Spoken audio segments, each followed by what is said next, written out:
today's installation ceremony that's part of this worship service is not to tell you who should be your minister, but to simply know and to see that you together have chosen and realized. We are here to, as an entity from Cumberland Presbytery, to confirm what you have heard from God and to make sure that it is set in place and that we all are aware.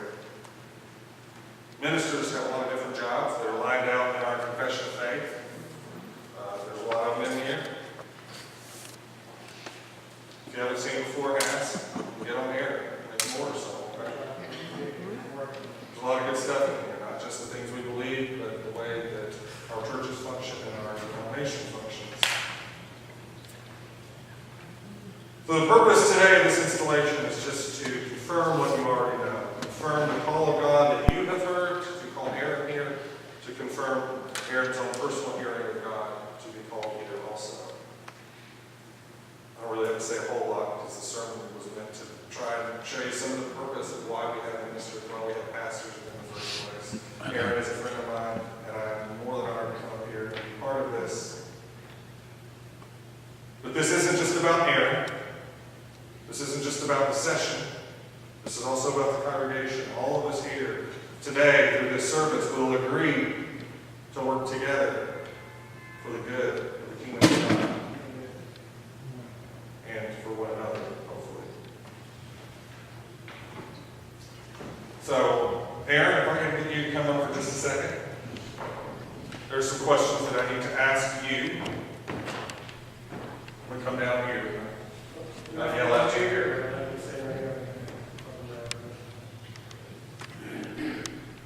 So, Aaron, are you willing to assume the responsibilities as pastor of this church according to the agreements made in your acceptance of the call? Do you believe that in taking upon you these pastoral responsibilities, you are influenced by a sincere desire to promote the glory of God and the good of the church? Yes.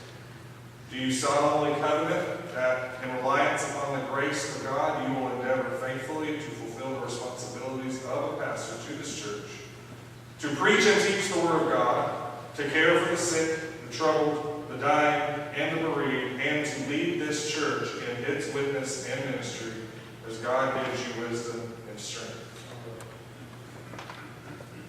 You may be seated. I'll hand it over to Sam. Speak loud, I have a microphone.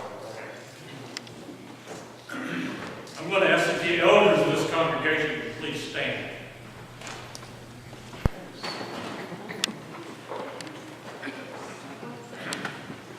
These questions are directed to you, and I hope that you will be able to answer them in the affirmative.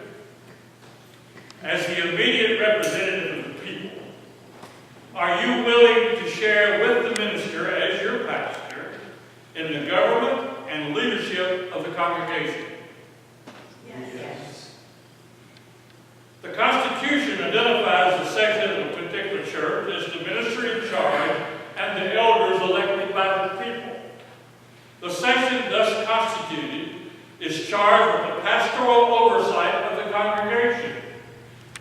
Are you, with this ministry in charge, willing to share fully in the pastoral oversight of the congregation? Yes.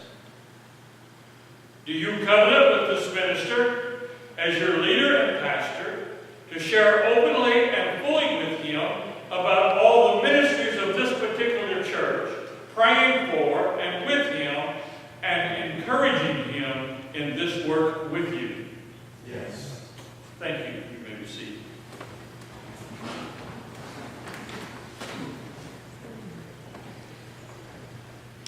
As clerk of session, I have the privilege to ask the congregation a few questions. If you would please stand.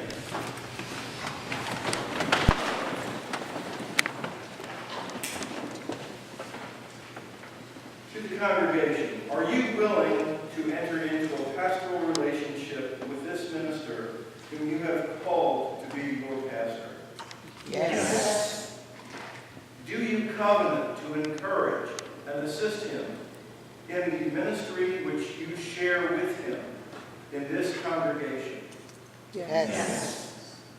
And finally, do you covenant that through your stewardship and prayers, you will continue that material and spiritual support by which he will be sustained in his ministry with you? Yes.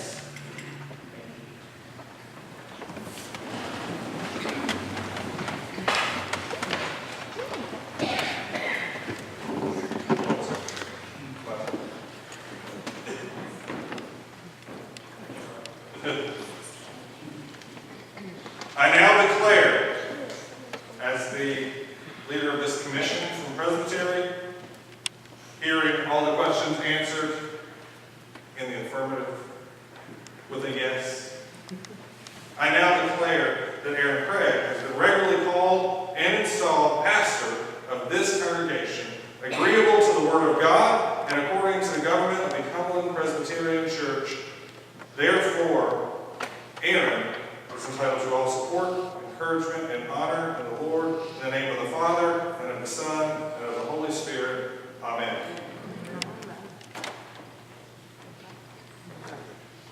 Now that you have been efficiently downloaded and installed,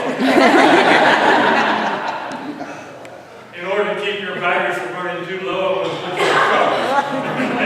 would you stand?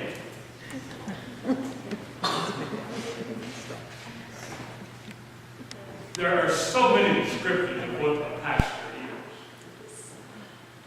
It's almost as if you're everything to everybody, which you cannot do by yourself.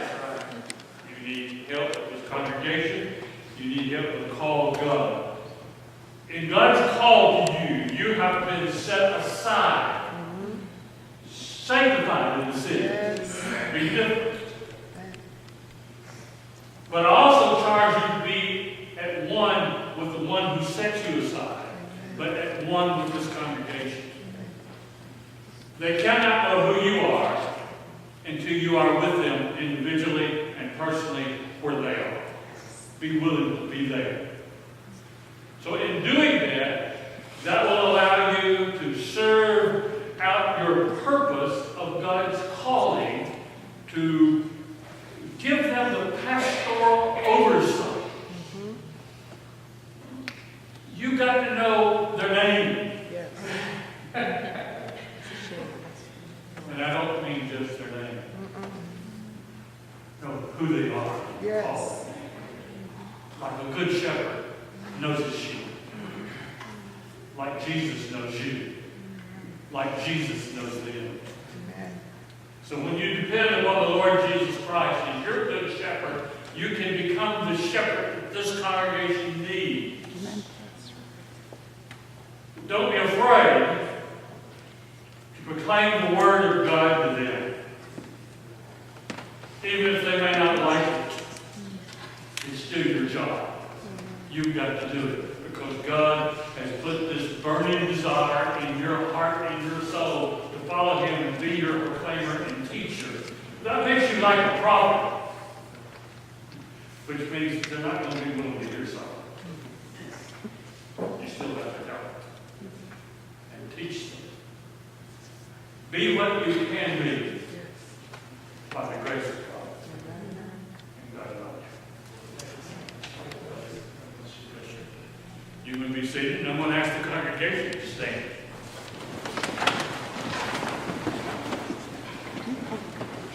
Yes. There's one phrase in confession of faith that applies to all of us. It's called pastoral leadership